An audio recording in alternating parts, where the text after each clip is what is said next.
आपके साथ मैं हूं दीक्षा। चलिए आज बुलेटिन में क्या बात होगी उस पर पहले बात कर लेंगे। बुलेटिन में आज बात करेंगे मरधुरा की, जहां सीमा पर सख्ती बरती जा रही है।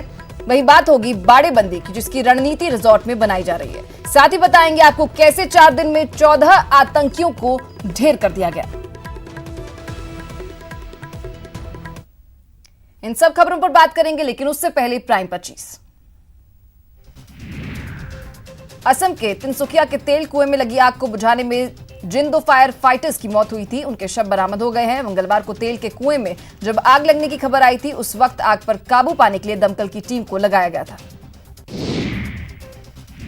फिलहाल ऑयल फील्ड में लगी आग पर अभी काबू नहीं पाया जा सका है। ऑयल फील्ड से आग की भीषण लपटें निकल रही हैं, जो करीब 100 किलोमीटर की दूरी से ही दिखाई दे रही हैं। आग की वजह से आसपास के इलाकों में दहशत है। आग आसपास के इलाकों को अपनी चपेट में ले रही है, जिसकी वजह से कई गांवों के लोग अपने घर खाली कर सुरक्षित जगह पर जा रहे हैं। 2 दिन की उमस भरी गर्मी के बाद आज दिल्ली में झमाझम बारिश हुई। राजधानी में पहले तो तेज हवाएं चली और उसके बाद बारिश भी हुई। दिल्ली के कई इलाकों में ओले भी गिरे। इधर प्रतापगढ़ में भी मौसम ने करवट ली और कई जगहों पर बारिश का दौर शुरू हो गया। बारिश के बाद जहां लोगों को गर्मी से राहत मिली, वहीं तेज हवाओं के कारण कई जगह पेड़ गिर गए। देश में कोरोना के 2,76,583 पॉजिटिव केस सामने आए हैं। वहीं कोरोना से अब तक 7,745 लोगों की मौत हो चुकी है। वहीं 1,35,206 लोग कोरोना से ठीक हो चुके हैं। मरधुरा में कोरोना ग्राफ तेजी से बढ़ रहा है। पिछले 24 घंटे में 356 नए केस सामने आए हैं। प्रदेश में संक्रमितों का आंकड़ा 11,600 के पार हो गया है। वहीं 259 की मौत हो चुकी है। लगातार बढ़ते कोरोना केस के बाद सरकार ने अंतरराज्यीय सीमा वाहनों के आवागमन को रेगुलेट करने के आदेश दिए हैं, जिसके बाद पंजाब की सीमा से लगे श्री गंगानगर के साधुवाली चेक पोस्ट पर वाहनों की आवाजाही रोक दी गई है। आवाजाही रुकने से कई किलोमीटर लंबा जाम लग गया।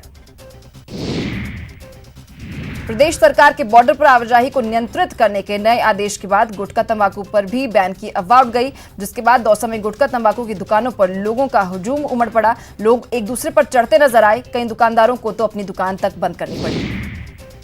बीकानेर में गुटखा पान की दुकान बंद होने की अफवाह पर लोग गुटखा पान तंबाकू का स्टॉक जुटाने में लग गए, जिसके चलते दुकानों पर भारी भीड़ जुट गई, जिसको देखते हुए दुकानदारों ने अपनी दुकानें बंद कर ली। अजमेर में आज तंबाकू उत्पादों और गुटखे पर लगे प्रतिबंध की अफवाह से शहर की दुकानों पर भारी भीड़ जमा होने लगी और इस सब के चलते एकाएक दुकानों पर कालाबाजारी भी शुरू हो गई। भरतपुर में प्रशासन के प्रचार के बाद भी लोग सोशल डिस्टेंसिंग का पालन नहीं कर रहे हैं। बाजारों में लोगों की भीड़ उमड़ रही है। बीकानेर की छतरगढ़ तहसील के एसबीआई बैंक के बाहर ग्रामीणों ने सोशल डिस्टेंस की जमकर धज्जियां उड़ाई। दरअसल ये भीड़ बैंक से जनधन योजना का पेमेंट लेने पहुंची थी। विदेशों में फंसे भारतीयों को वापस लाने के लिए मिशन वंदे भारत का तीसरा चरण आज से शुरू हो गया है। हालांकि राजस्थान में यह फेज 15 जून से शुरू होगा। तीसरे चरण के दौरान फिलहाल 6 फ्लाइट्स जयपुर के लिए शेड्यूल की गई हैं। जयपुर की दूदू थाना पुलिस ने 4 जून से लापता 3 नाबालिग लड़कियों को दिल्ली के नजफगढ़ से बरामद किया है। पुलिस ने इस सिलसिले में एक आरोपी को भी गिरफ्तार किया है।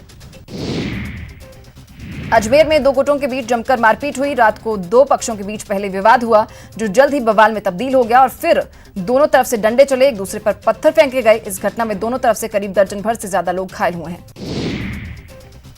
झालावाड़ के हरिगढ़ पीएचसी के medical officer doctor Pradeep Sharma को घूस लेते रंगे हाथ पकड़ा गया है। एसीबी ने डॉक्टर प्रदीप शर्मा को एक नर्सिंग कर्मी से 12,000 रुपए घूस लेते गिरफ्तार किया। कोटा जिले के पिपलदा कला गांव और खैरदा गांव में टिड्डी दल ने अटैक कर दिया है, जिससे इलाके के किसानों की परेशानियां बढ़ गई हैं। उदयपुर के तरपाल गांव में एक घर में रुसेल वाइपर सांप घुस जाने से दहशत फैल गई। 2 दिन तक परेशान रहे ग्रामीणों ने वन विभाग के अधिकारी को सूचित किया, जिसके बाद स्नेक कैचर चमन सिंह चौहान अपनी टीम के साथ तरपाल पहुंचे और कड़ी मशक्कत के बाद पत्थर के नीचे घुसे रुसेल वाइपर को पकड़ा।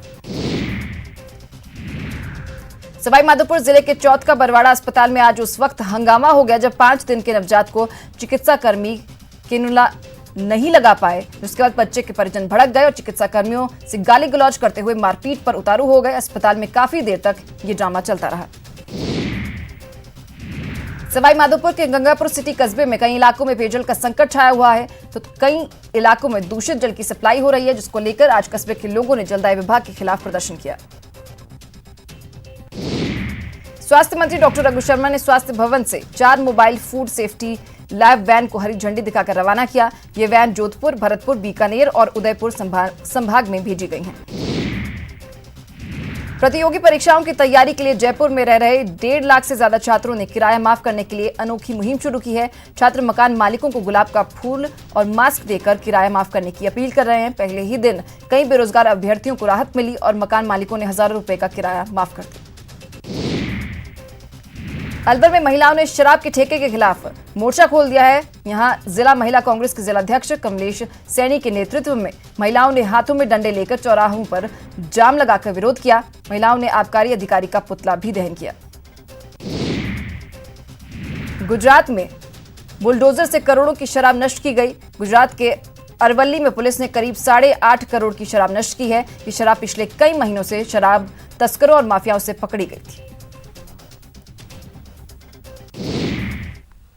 चलिए अब खबरें विस्तार से। सबसे पहले बात करेंगे राज्यसभा के रण की।